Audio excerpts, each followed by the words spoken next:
Salam sejahtera semua. Dalam video ini, kami akan mempelajari asas pengaturcaraan penerbangan drone iaitu penggunaan variable dan loop. Untuk demonstrasi kali ini, kita akan menghasilkan pergerakan berbentuk segi empat. Seperti biasa, kita akan menggunakan arahan, take-off dan land sebagai arahan permulaan dan penamat penerbangan. Dalam seksyen loop, kita akan menggunakan arahan repeat n times dan menukar nilai n kepada 4 kerana segi 4 mempunyai 4 sisi.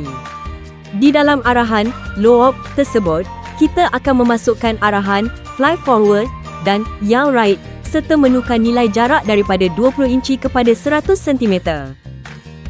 Semua arahan ini kemudiannya akan dimasukkan ke dalam arahan function yang pertama daripada seksyen functions. Seterusnya, kita dapat melihat arahan do something dan nama arahan ini akan ditukar mengikut fungsi yang dikehendaki. Kemudian, kita akan mencipta satu pemboleh ubah variable dan menamakannya sebagai red.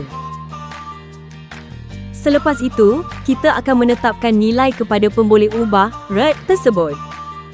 Seterusnya, kita akan menggunakan arahan repeat while dan memasukkan pemboleh ubah red.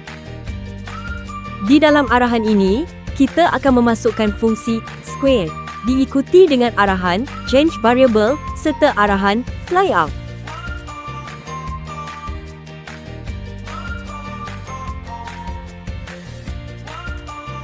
Sekarang, mari kita lihat simulasi pengaturcaraan tersebut.